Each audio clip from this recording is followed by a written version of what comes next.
जुले सलाम नमस्कार। मैं हूं doctor Yangchand Dolma, dean academic affairs university of Ladakh और आज के इस पॉडकास्ट का होस्ट। तो स्वागत है आप लोगों का एक और नए पॉडकास्ट में।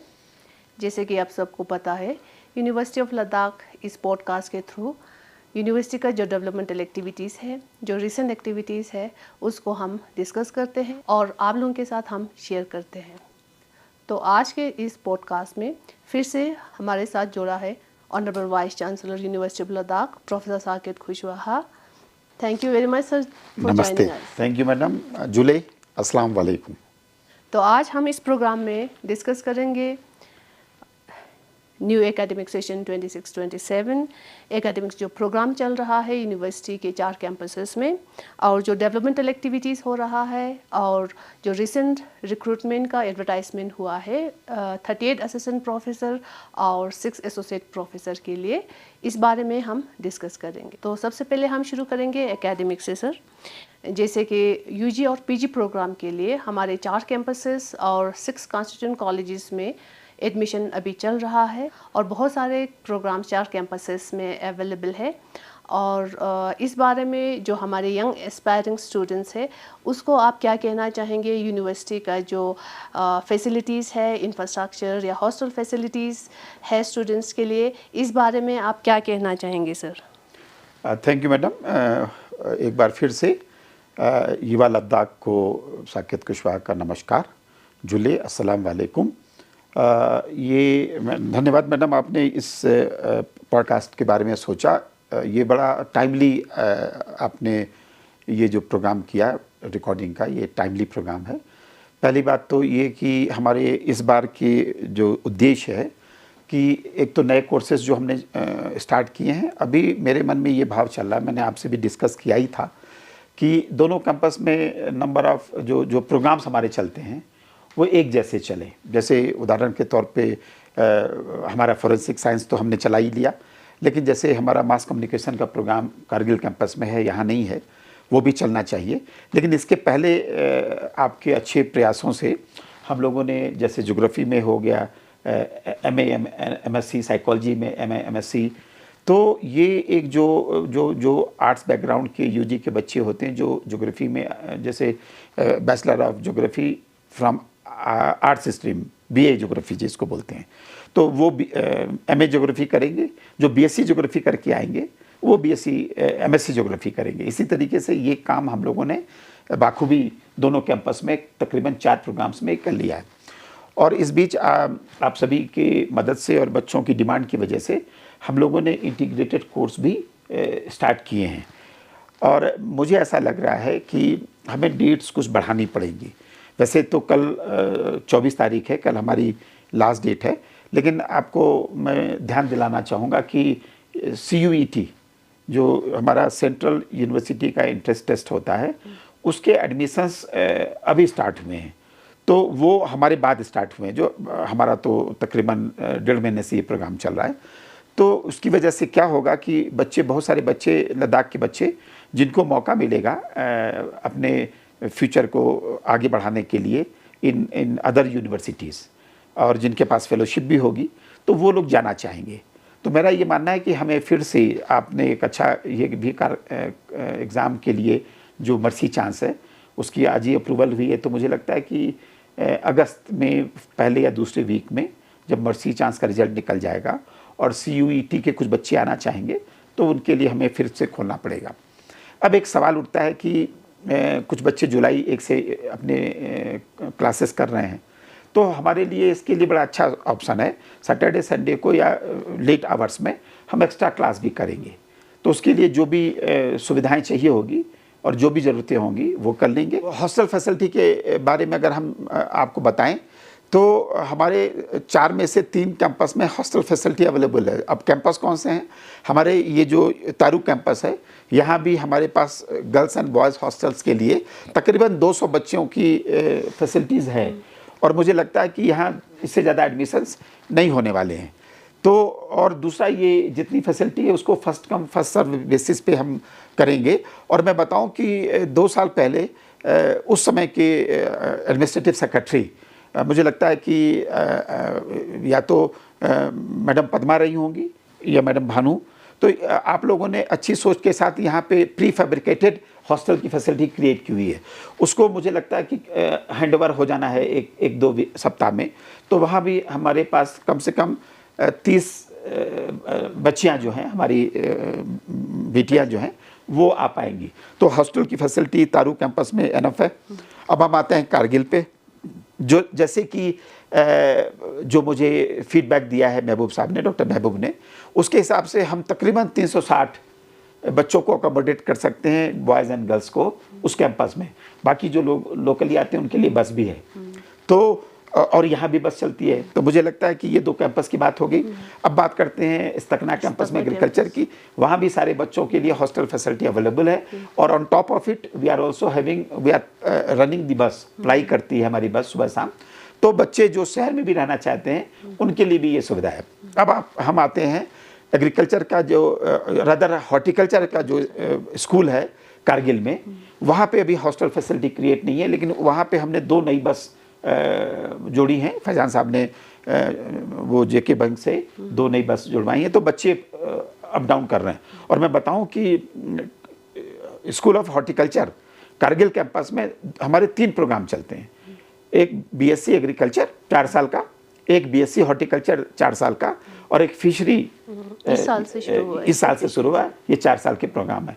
और मुझे लगता है कि अगर सबसे कम एडमिशन फिशरी में होंगे, क्योंकि कारगिल में ये कंपोनेंट अभी 2-3 दिन पहले, 4 दिन पहले ऑनरेबल सीसी साहब ने भी फिशरी के से वो जो क्या बोलते हैं वो सीट्स वो बंटवारा किया था। तो वो एक स्कोप है हमारे पास। और मेरा मान ये है कि आने वाले साल में, यानी जुलाई 27 से हम वेटरनरी साइंस यहाँ शुरू करेंगे। अच्छा। उसके लिए मेरे मन में एक विचार चल रहा है कि प्रोफेसर फिरोज़, जो इस समय पीसी लेक केवी के हैं, उनको मैं ये जिम्मेदारी दूंगा। और लेकिन अभी ये देखना होगा कि हमारा ये कंपोनेंट न्यूमा में आएगा, ये इंस्टीट्यूट न्यूमा में क्रिएट होगा, क्योंकि ज़्यादातर पश्मीना गोट और चंदगी गोट, ये जो गोट हैं और शीप उस एरिया में बहुत हैं। तो ये इंस्टीट्यूट वहीं आने का है। लेकिन वो उसको कैसे देखेंगे वो हम एक डिस्कस कर लेंगे, तो एक ये प्रोग्राम हो जाएगा। तो हॉस्टल की फैसिलिटी भी पूरी हो गई और मुझे लगता है कि 600 बच्चे एडमिशन लेंगे। तो जी हाँ, और इसके साथ साथ यूजी पीजी के अलावा university of Ladakh short term courses भी ऑफर कर रहे हैं सर, 1 ईयर का, 6 मंथ का, ऑनलाइन ऑफलाइन मोड में भी। तो और जो बच्चे हैं जो फुल टाइम रेगुलर मोड में पीजी के लिए इनरोल नहीं होना चाहते हैं, उनके लिए भी ये ऑप्शंस है सर, जो हम रेगुलरली यूनिवर्सिटी ऑफ लद्दाख के वेबसाइट पे एडवर्टाइज करते हैं। तो बच्चे वहाँ से तो बच्चों को वहाँ से इन्फॉर्मेशन मिल जाएंगे जो short term courses university of Ladakh में चल रहा है। तो ये और बच्चों के लिए एक ऑप्शन है सर। ये ऑप्शन है। Thank you madam. और आपने तो वो एक हम लोगों ने बोटी लैंग्वेज के लिए एलबीए के साथ मिलके भी एक प्रोग्राम किया है। और आज ही आपके पास एक रिक्वेस्ट आई है कि हम वो माइंडफुलनेस के लिए कैसे कर सकते हैं, वो उसकी आज की ज़रूरत भी है, तो वो भी करेंगे। हमारे पास एक नर्सिंग कॉलेज भी कारगिल में चल रहा है, उसका अफिलिएशन हमारे पास है। सुआ रिक्पा का भी अफिलिएशन हमारे पास है। तो मुझे लगता है कि लद्दाख के बच्चों को एक एनफ स्कोप है। एक बात मैं आपको बताना भूल गया, लेकिन आज अच्छा किया कि आपने इन बातों का जिक्र किया। कल ही मैंने बात की है इग्नू से। अच्छा। इग्नू का ऑफिस श्रीनगर में है, जम्मू कश्मीर उस पूरे सिस्टम को देखता है, लद्दाख में उसमें है।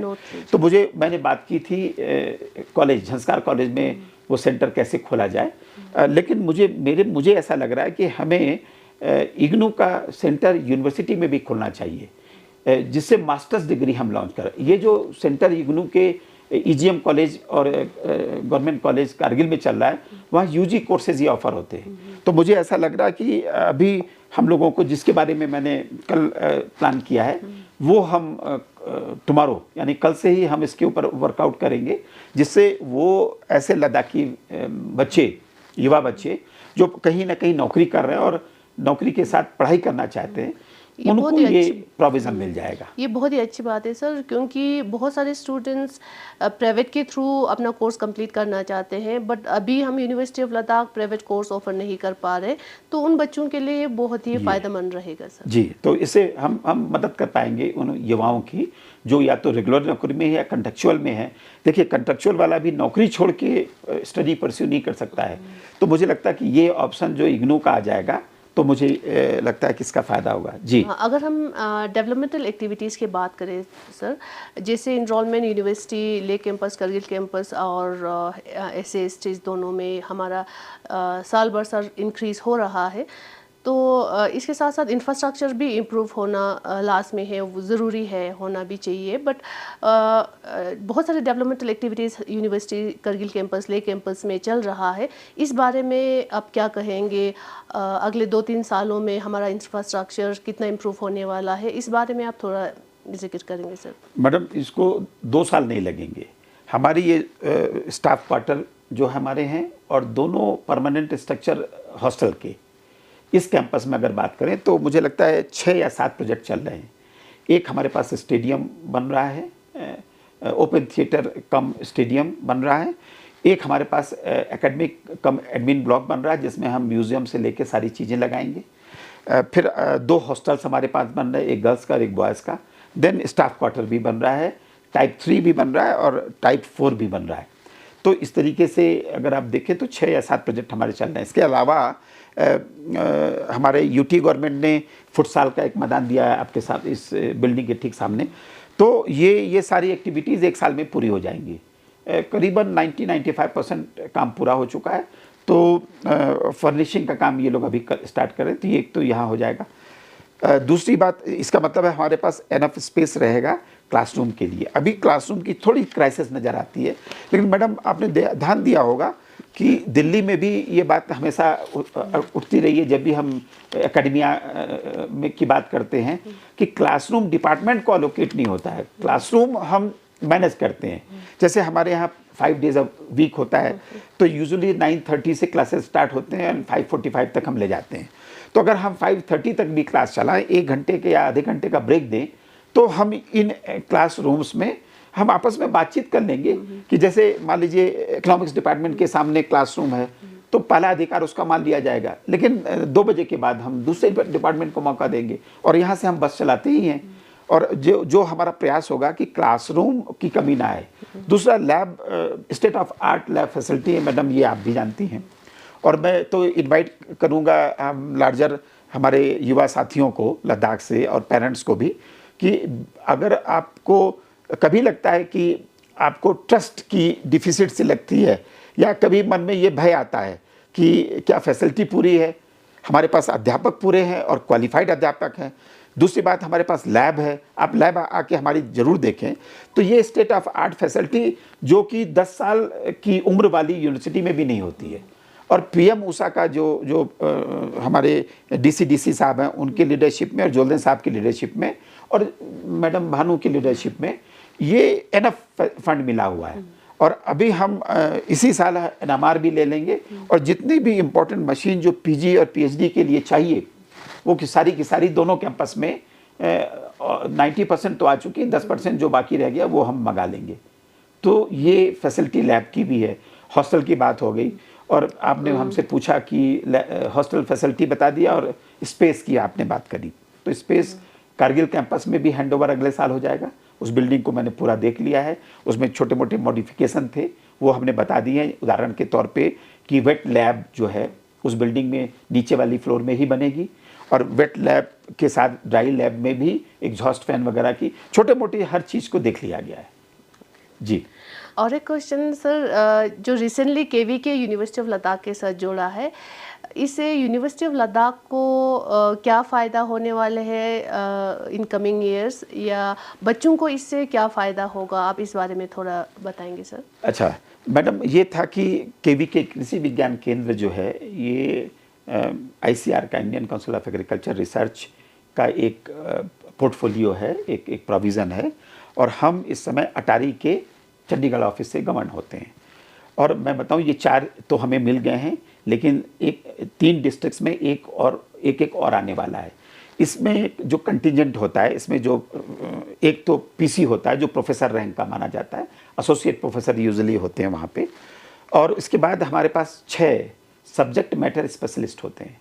इसके बाद मुझे लगता है कि एग्जैक्टली 2 असिस्टेंट भी होते हैं, फिर कुक होता है, ड्राइवर होता है, इस तरीके से पूरा एक 16 लोगों का कंटिजेंट होता है। तो और ये एक प्रोजेक्ट मोड में चलने वाला सिस्टम है, यानी कि जो यहाँ नौकरी लेगा सब्जेक्ट मैटर, और उसके बाद ऑप्शन भी रहेगा, वो जब चाहे, जब हमारे यहाँ वैकेंसी निकलेगी रेगुलर पोजीशन की, उसकी भी रेगुलर पोजीशन है, वो मुझे लगता है कि रिटायरमेंट की उम्र तक वो चलता है, लेकिन उसको प्रोजेक्ट मोड हम बोलते हैं। गवर्नमेंट ऑफ इंडिया इसमें और भी मेहनत कर रही है कि कभी कभी अलाउंसेस की बात आती है, जो ये प्रोजेक्ट मोड मैंने कहा है, इसका मतलब ये हुआ कि इनकी सैलरी और इनका डीए एंड एचआरए, ये 3-4 चीज़ें मिलती हैं, 3 चीज़ें। लेकिन क्या है कि इसके अलावा भी, जैसे अगर कोई लद्दाख में इंस्टीट्यूशन काम कर रहा है, उसको और भी अलाउंसेस मिलते हैं।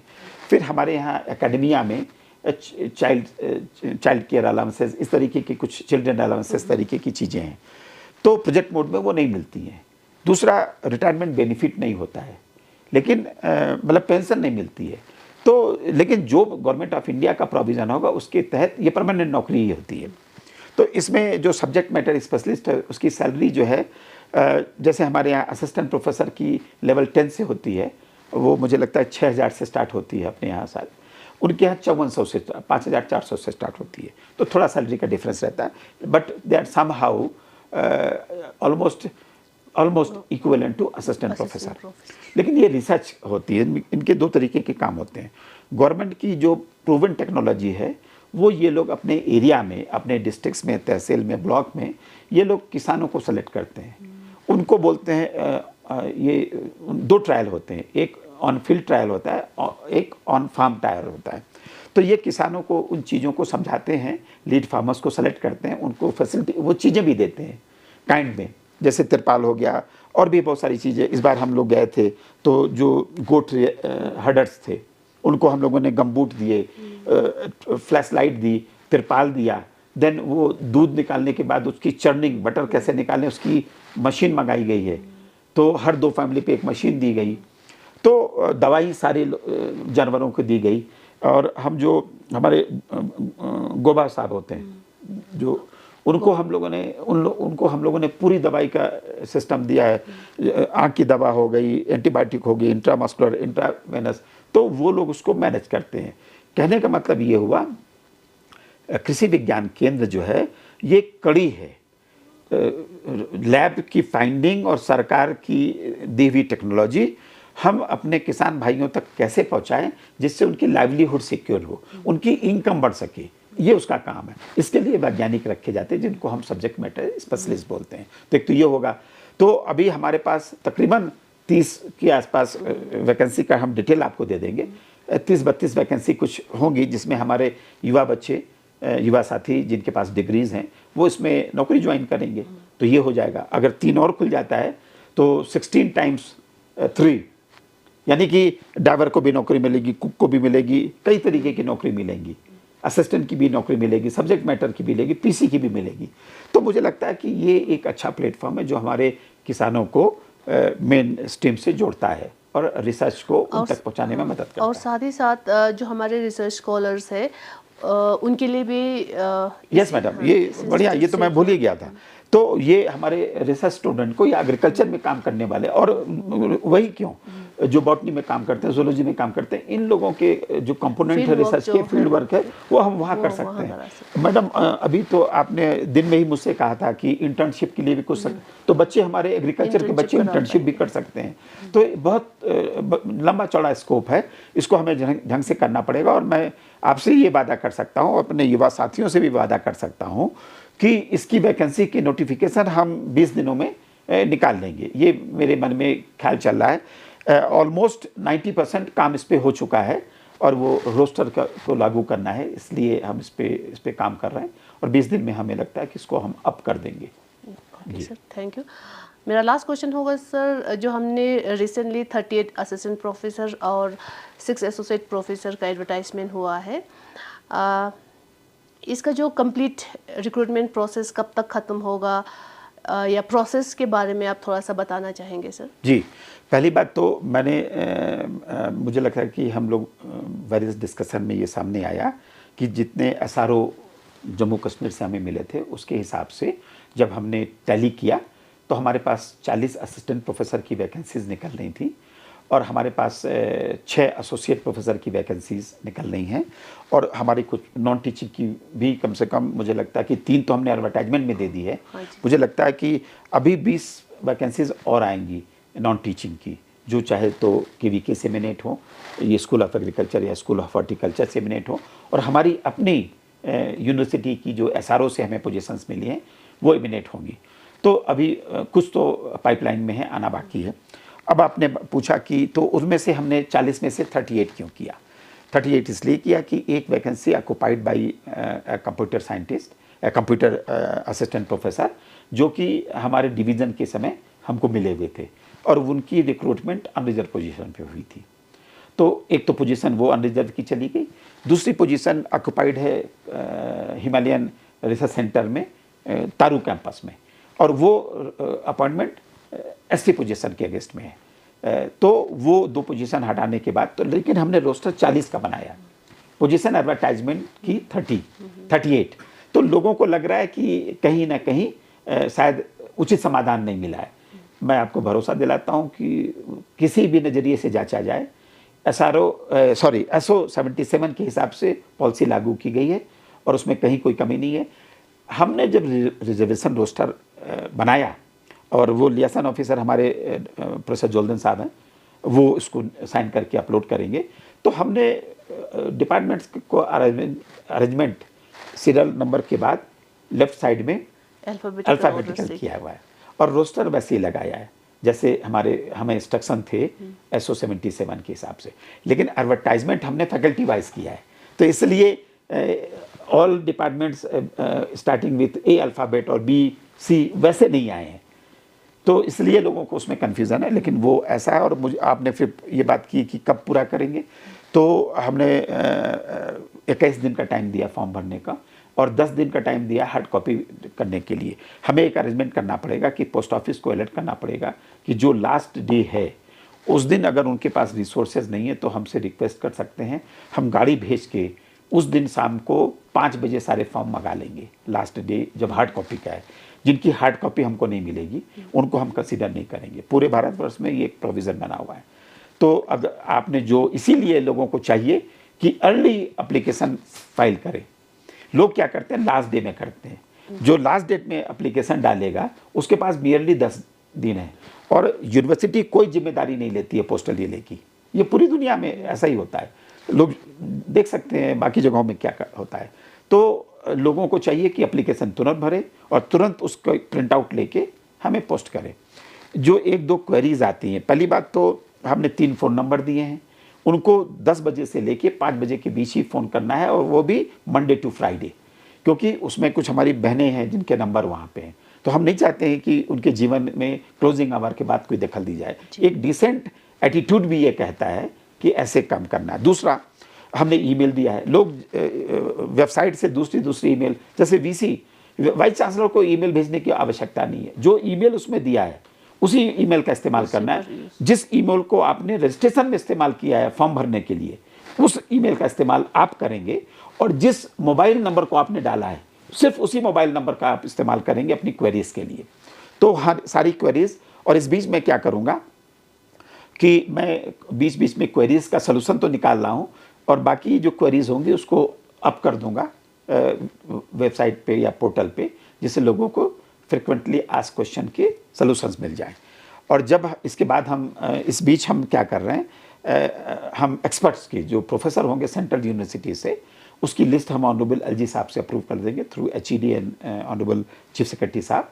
और हम इसकी UGC के नियम के हिसाब से स्क्रीनिंग कमेटी बनाएंगे और API स्कोर, वैसे तो समर्थ पोर्टल पे ये फॉर्म भरे जा रहे हैं, API स्कोर ऑटोमेटिकली जनरेट होता है, लेकिन वेरीफाई करने के पॉइंट ऑफ व्यू से कभी कभी स्कोर में कोई दिक्कत होती है, तो वो हम लास्ट डे के बाद हम स्क्रीनिंग कमेटी के रिजल्ट अपलोड कर देंगे। लोगों को फिर मौका मिलेगा 2-4-5 दिन का अपनी ग्रीवेंसेस को डाल दें। उसके बाद हम फाइनल लिस्ट अपलोड करके हम इंटरव्यू की एक डेट देंगे। सभी को फिजिकल मोड में यहाँ इंटरव्यू देने आना पड़ेगा। Thank you for this clarifications. और एक क्वेश्चन आ रहा था मेरे मन में सर, क्योंकि हमने 38 असिस्टेंट प्रोफेसर का एडवर्टाइज़ किया है, क्योंकि डिपार्टमेंट हमारा बहुत है, बहुत सारे प्रोग्राम्स ले और करगिल कैंपस में चल रहा है, तो बाकी के जो रिक्वायरमेंट है पोस्ट के, तो वो एडवर्टाइजमेंट कॉन्ट्रेक्चुअल असिस्टेंट प्रोफेसर का होगा या कब तक होगा, इस बारे में आप क्या कहेंगे सर? जी मैडम, पहली बात तो इसमें भी अभी 60 दिन का टाइम लग जाएगा, ये परमानेंट वाला। और कंटेक्चुअल वाला भी हम जल्दी से जल्दी करेंगे तो 30 दिन से पहले नहीं हो पाएगा। लेकिन मैं इंतज़ार कर रहा हूँ अप्रूवल का, जो HED के माध्यम से हमें शायद आज कल या 2 दिन 4 दिन में मिल जाएगा। तो उसको भी एडवर्टाइजमेंट हमारा रेडी है, हमारा रोस्टर के हिसाब से सारी तैयारी मैंने कर रखी है। वो क्रेडिट तो आपको ही जाता है। तो और एडवर्टाइजमेंट की कॉपी भी हमने भेजी हुई है, उसमें हम तुरंत उसको अपलोड करेंगे और उसके लिए हम 10 दिन का 12 दिन का टाइम देंगे, लोग एप्लीकेशन डालें और फिर हम इंटरव्यू कॉल कर लेंगे। तो ये हमारा हो जाएगा। और वैसे भी मैडम, हमने 32 डिपार्टमेंट में ये 38 पोजीशन दी हुई हैं, ये एनफ नहीं है। जो UGC का कैडर ये है कि एक प्रोफेसर, डिपार्टमेंट का डिफिनीशन ये कहता है, हमारा कारगिल और तारू कैंपस से किसी को कंफ्यूज होने की ज़रूरत नहीं है। जैसे एंथ्रोपोलॉजी हो गया, तो या मान लीजिए बॉटनी हो गया, तो ये डिपार्टमेंट जो यूनिट हमारे पास यहाँ है और एक कारगिल में, वो एक डिपार्टमेंट का पार्ट है। हमें एक प्रोफेसर चाहिए इस डिपार्टमेंट में, 2 एसोसिएट प्रोफेसर चाहिए और 4 असिस्टेंट प्रोफेसर चाहिए। इन्हीं 7 लोगों का बंटवारा हम इन 2 यूनिट में करेंगे। मान लीजिए एक बॉटनी का प्रोफेसर कारगिल चला गया, तो हमारे पास 2 एसोसिएट प्रोफेसर रह जाएंगे, हम उनको 2 को यहाँ रखेंगे और एक असिस्टेंट प्रोफेसर रखेंगे या 2 असिस्टेंट प्रोफेसर। तो हमारे पास 2 एसोसिएट 2 असिस्टेंट मिला के 4 हो गए और हम 2 असिस्टेंट एंड एक प्रोफेसर वहाँ भेज देंगे। इसी तरीके से हम इन चीज़ों को बंटवारा करेंगे और जब रिसोर्सेज एनफ दिखाई देंगे और हमारे नंबर ऑफ स्टूडेंट्स, जो टीचर्स स्टाफ स्टूडेंट रेशियो है, ये सब चीज़ें फिक्स हैं UGC की। तो जब हमारा स्टूडेंट रेशियो एनफ हो जाएगा तो हम 2 प्रोफेसर भी कर सकते हैं।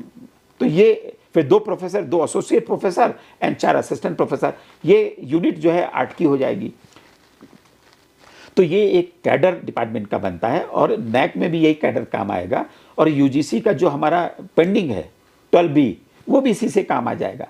तो ये हमें आगे पीछे करना पड़ेगा। अभी इतने कम पोजीशंस हैं, तो 32 डिपार्टमेंट में आपने देखा होगा कि 38 फिर 32 में कैसे किया, बाकी 6 कहाँ गए।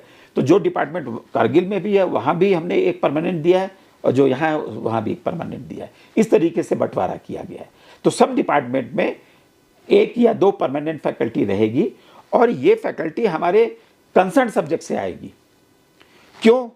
अगर हमारे पास 7 लोगों का कंटिंजेंट है तो 80% किसी भी कोर्स की लाइफलाइन कंसर्न सब्जेक्ट से बनती है।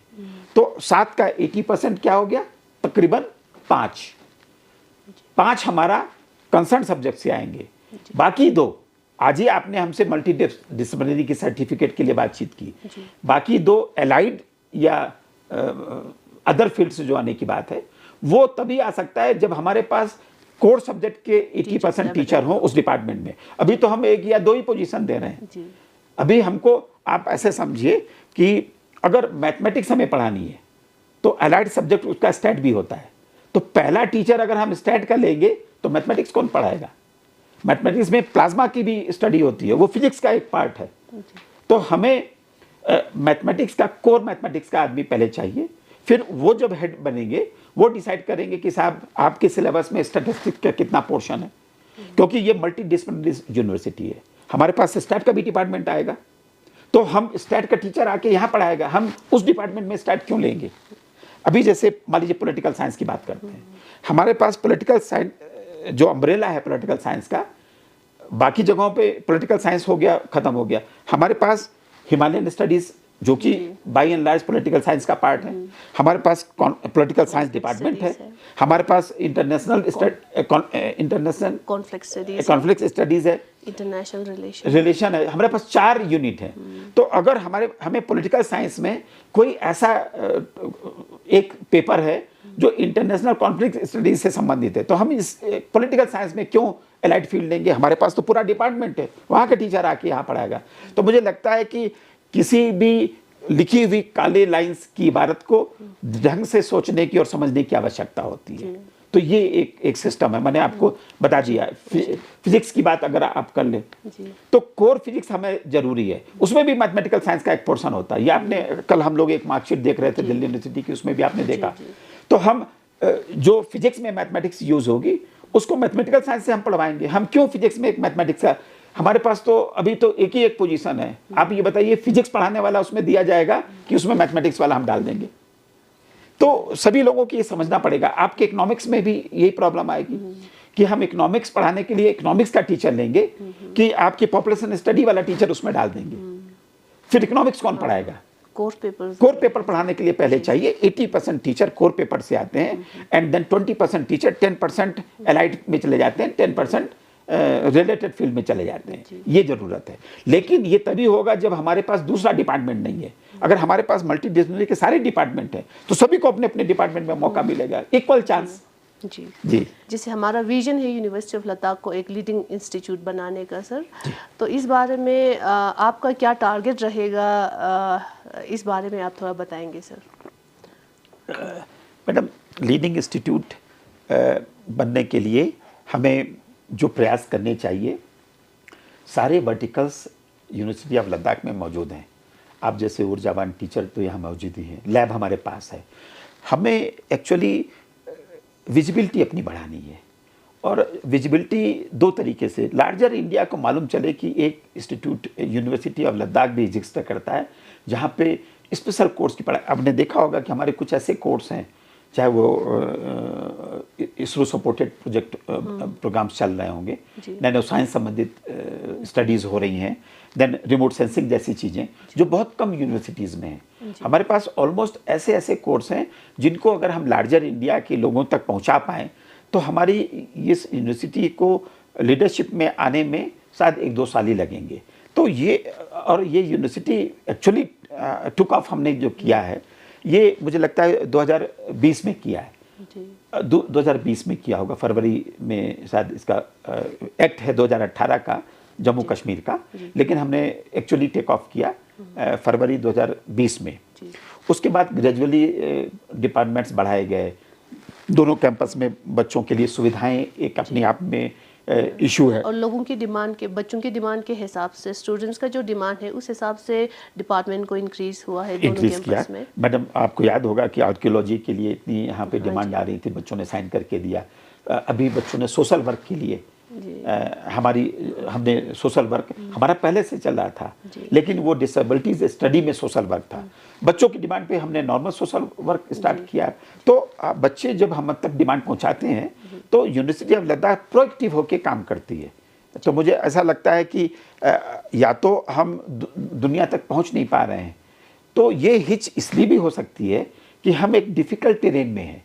ये ज्योग्राफिकली बड़ी डिफ़िकल्ट एरिया है, यूनिक है लेकिन डिफ़िकल्ट है। तो लोग यहाँ आने से भी घबराते हैं। मतलब किसी को बोल दो कि लद्दाख जाना है तो वो 4 बार सोचने के लिए खड़ा हो जाता है।